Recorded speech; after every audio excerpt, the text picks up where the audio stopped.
Assalamualaikum warahmatullahi wabarakatuh. Alhamdulillah, pada kesempatan ini kita bertemu kembali dalam kegiatan yaitu untuk membahas mengenai pembubaran badan usaha. Yang sebelumnya kita telah membahas mengenai pembentukan badan usaha, pembagian laba, dan kali ini adalah pembubaran badan usaha. Yang menjadi contoh badan usaha dalam kali ini adalah persekutuan firma. Mari kita simak apa itu pembubaran badan usaha. Kita lihat.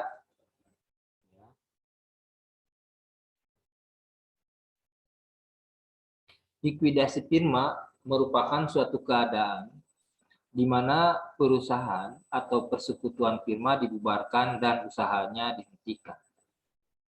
Penyebab terjadinya likuidasi yang pertama adalah kerugian yang terus-menerus sehingga berdampak terhadap operasional perusahaan yang semakin memburuk. Yang kedua, reorganisasi, yaitu di mana perusahaan ingin membentuk badan usaha baru dengan tujuan untuk meningkatkan operasional perusahaan serta meningkatkan permodalan usaha perusahaan dengan cara menjual saham sehingga bentuk usahanya berubah menjadi perseroan terbatas. Tahap-tahap likuidasi. Tahap pertama adalah tahap realisasi, yaitu proses mengubah aset non-cash menjadi cash dengan cara aset non-cash tersebut dijual. Ciri-ciri realisasi yang pertama adalah bila terjadi kerugian atau keuntungan, maka hal tersebut dialihkan atau dialokasikan kepada modal masing-masing sekutu sesuai dengan proporsinya. Jika laba sama dengan aset non-cash direalisasikan atau dijual di atas nilai buku. Kalau seperti ini di jurnal dengan kas di sebelah debit, aset non-cash di kredit, modal A, B, C di sebelah kredit. Dan jika rugi, artinya aset non-cash direalisasikan atau dijual di bawah nilai buku. Dengan jurnal, cash di debit, modal A, B, dan C di debit, dan yang di kredit adalah aset non-cash. Aset non-cash artinya seluruh aset di luar kas dan ekivalen kas yang terdiri dari investasi saham, piutang, persediaan, perlengkapan, peralatan, dan lain-lain yang dimiliki oleh perusahaan.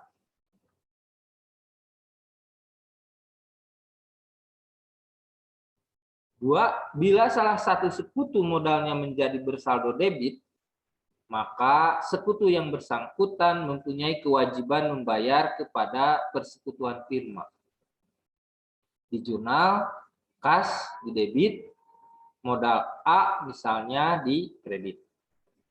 Namun jika disepakati semua sekutu untuk sekutu yang modal bersaldo debit dibebaskan dari kewajiban membayar, maka hal tersebut dianggap sebagai suatu kerugian yang harus ditanggung renteng dengan cara mendebit masing-masing modal sekutu sesuai dengan proporsi terbaru. Dengan jurnal, modal B, modal C, modal A di sebelah kredit. Catatan, hal-hal tersebut di atas harus diungkapkan dalam anggaran dasar perusahaan. Dua, tahap likuidasi, yaitu proses pembagian kas kepada satu kreditur pihak ketiga, yaitu pelunasan kewajiban perusahaan ke pihak lain yang memiliki hak prioritas. Jurnalnya utang usaha di sebelah debit dan di kredit adalah cash. Dua, kreditur internal sekutu, yaitu pelunasan kewajiban perusahaan kepada kreditur internal atau sekutu yang memiliki prioritas kedua. Jurnalnya utang A, kas. 3, sisanya dibagikan kepada masing-masing sekutu dengan jurnal modal B, modal C di sebelah kredit, di sebelah debit, dan kas di sebelah kredit. Untuk memudahkan mengenai pernyataan-pernyataan tadi di atas, maka lihatlah contoh di bawah ini. Contoh 1. Laporan posisi keuangan FA UMI per 19 November 2019 sebelum likuidasi adalah sebagai berikut. Kas 20.000, aset non cash 360.000. Ini posisi aktiva atau aset sebesar 380.000. Di sebelah kredit kewajiban 150.000. Kewajiban istimewa kepada sekutu B 12.000, hutang kepada sekutu D 10.000, modal A 84.000, modal B 63.000, modal C 41.000, dan modal D 20.000. Total kewajiban dan modal 380.000. Nah, ini posisi keuangan sama antara sisi debit dengan sisi kredit sudah sama sebesar 380.000. Rasio pembagian laba dan rugi ya dan modal adalah 30 berbanding 30 berbanding 20 berbanding 20. Diminta buatlah laporan likuidasi berikut perhitungan dan jurnalnya dengan asumsi aset non cash terjual 280.000. 2. Aset non cash terjual 240.000. 3. Aset non cash terjual 200.000. Dan 4. Aset non cash terjual 160.000. Mari kita lihat jawaban berikut ini. Yang pertama adalah kita membuat tabel likuidasi. Di atasnya dikasih judul FA UMI, di bawahnya laporan likuidasi, di bawahnya tanggal berapa likuidasi itu dilakukan. Terdiri dari kolom pertama adalah kolom nomor, ya. Yang kedua adalah kolom keterangan yang nantinya diisi dengan kegiatan likuidasi, dan yang kolom ketiga adalah aset, golongan aset, ya, yang terdiri dari cash, kolom cash, dan non cash. Yang ketiga adalah kewajiban, kolom keempat adalah utang istimewa kepada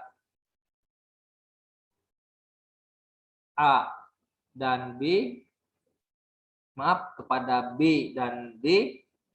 Terus yang kolom terakhir adalah modal dan pembagian laba rugi terdiri dari A berbanding 30, B 30, C 20, D 20. Langkah pertama adalah lihat saldo sebelum realisasi. Saldo sebelum realisasi ini datanya diambil dari laporan posisi keuangan. Lihat kas diambil dari kas sebesar 20.000, aset non cash diambil dari aset non cash sebesar 360.000.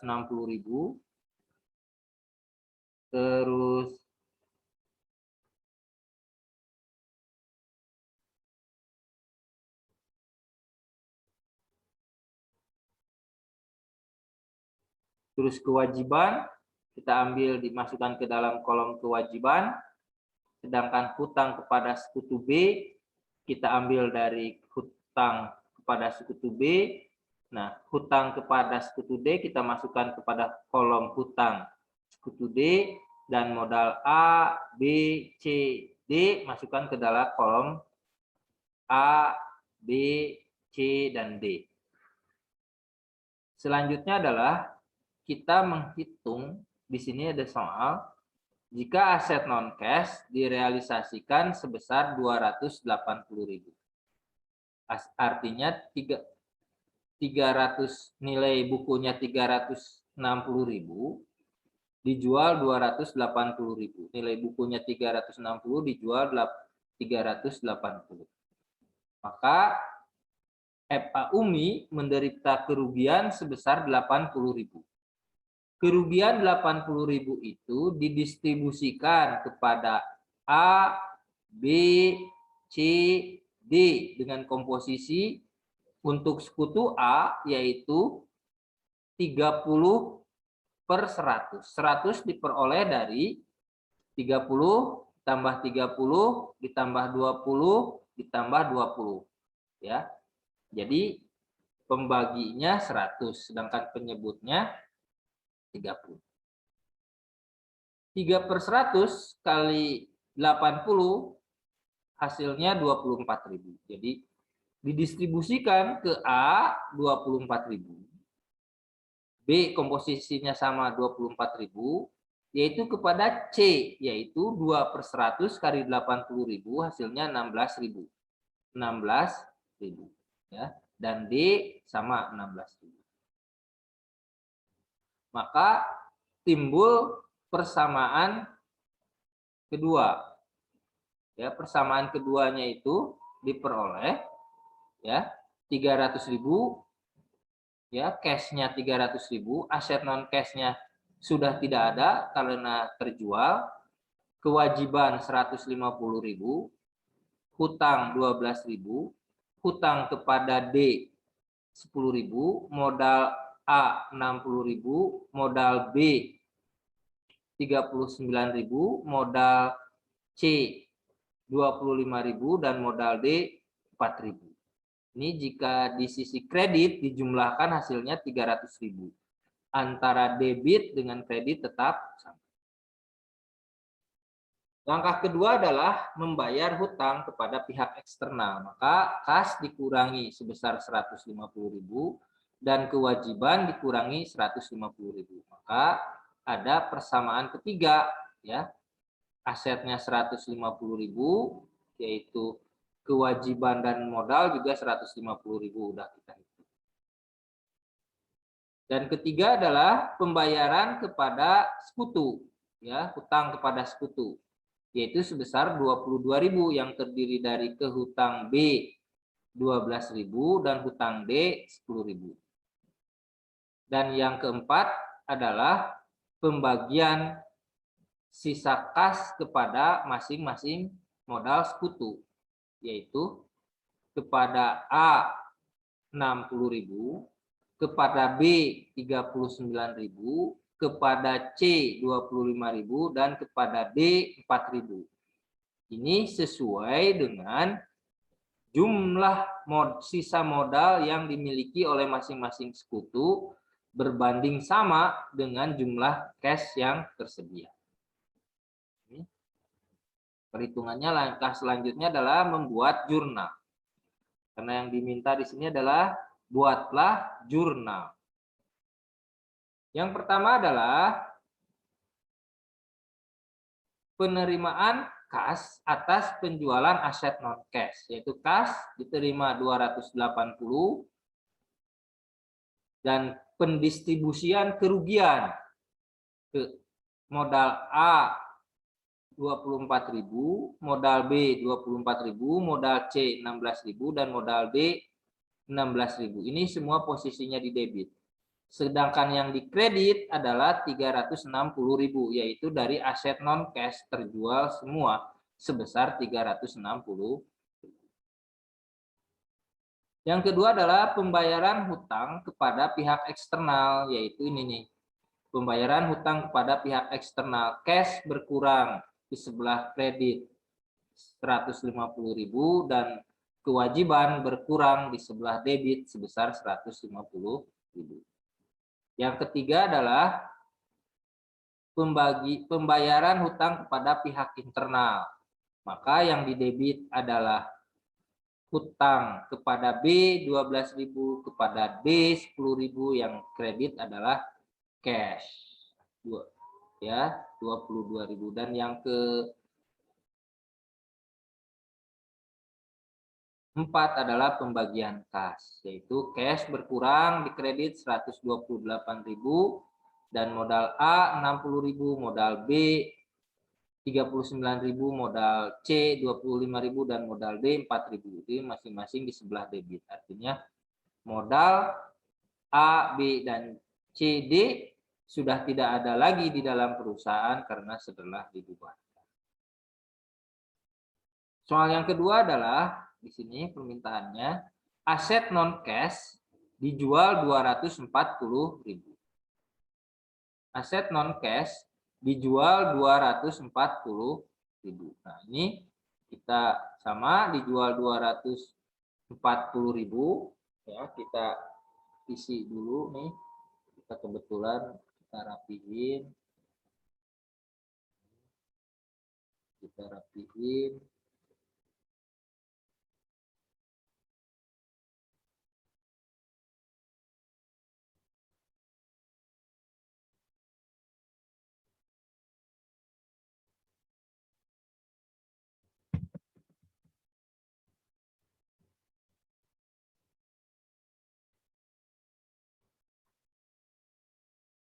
Rapihin.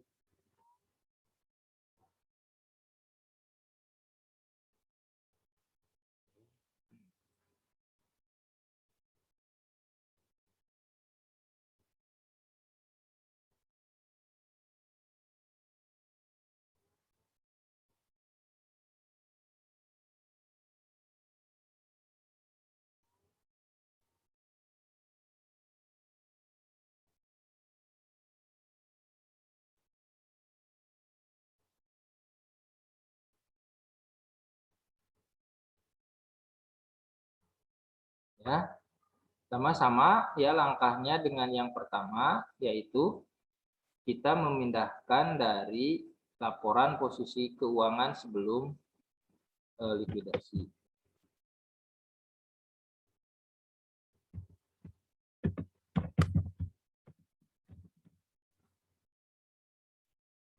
Aset non cash ya terjual 240.000. Artinya cash diterima 240, sedangkan nilai buku aset non cashnya 360. Nah, kita hitung, maka aset non cash sebesar 360.000 dijual sebesar 240.000, maka menderita kerugian sebesar 120. Kerugian ini didistribusikan kepada A, B, C, D. Pada A sama dengan 30/100 kali 120. Jadi ke A sama dengan 36.000 mengurangi modalnya, ke B 36.000 mengurangi modalnya ya. Saya nggak hitung lagi karena sudah komposisinya sama. Dan untuk C kali 120.000.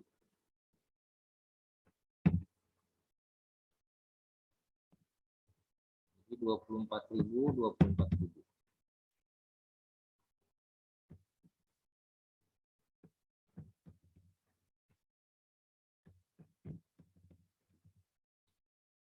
Nah, ada persamaan baru.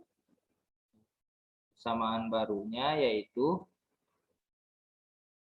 sebesar kas sebesar 260, hutang sebesar 150, dan kewajiban kepada B 12.000, kepada C 10.000, modal A 48, modal B 24.000, dan modal C 17.000, dan D min 4.000 atau bersaldo debit. Nah, bagaimana kalau kondisi seperti ini? Langkah kedua adalah pembayaran cash kepada hutang pihak eksternal dulu. Kita selesaikan pada pihak eksternal 150.000. Ini ada persamaan baru.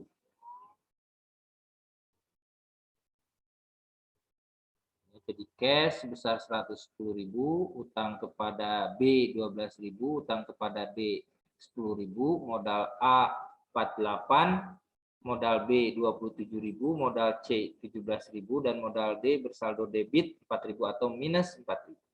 Nah, kalau kondisi ini, maka karena perusahaan punya hutang kepada D, maka ini didistribusikan atau dikonversikan hutang D terhadap modal D. Maka kita kurangi hutangnya. Hutang D 4.000, ini 4. Setelah ini baru dibagikan uang cash kepada masing-masing sekutu, yaitu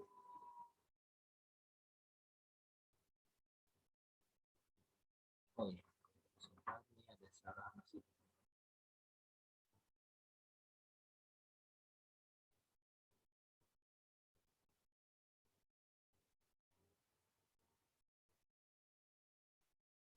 Nah, ini baru ada persamaan baru, yaitu 110.000 cash, hutang kepada B 12.000, kepada D 6.000, modal A 27, modal A 48.000, modal B 30.000, modal C 17.000. Ini dijumlahkan, hasilnya udah sama. Jadi jurnal pertama adalah cash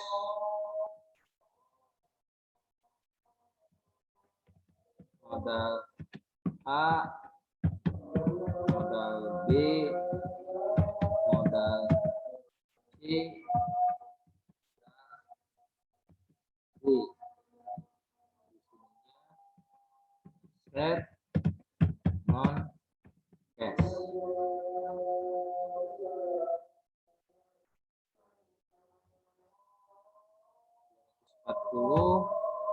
Tiga puluh enam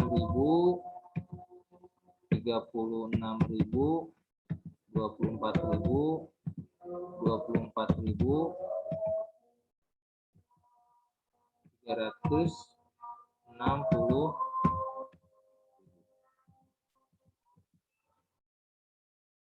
Dan jurnal yang kedua adalah pembayaran utang kepada pihak eksternal. Kewajiban di sebelah debit sebesar 150.000.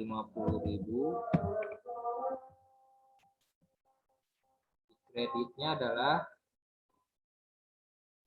cash sebesar 150. Jurnal yang ketiga adalah perubahan komposisi, yaitu atau penyelesaian modal D terhadap hutangnya. Berarti modal hutang D pada modal D sebesar 4.000.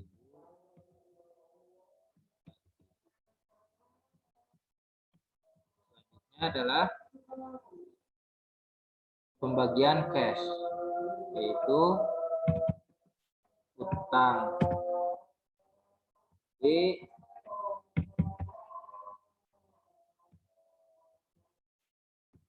utang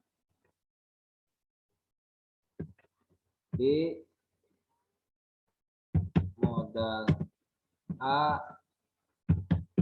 modal B modal C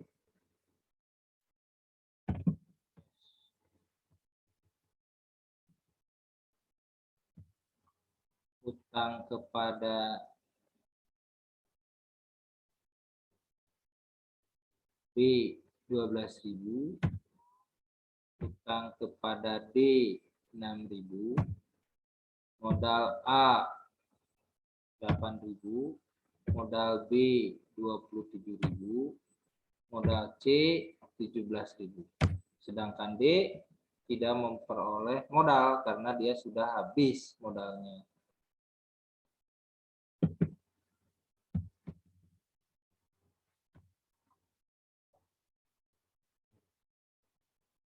Ini laporan akhir dari likuidasi firma jika aset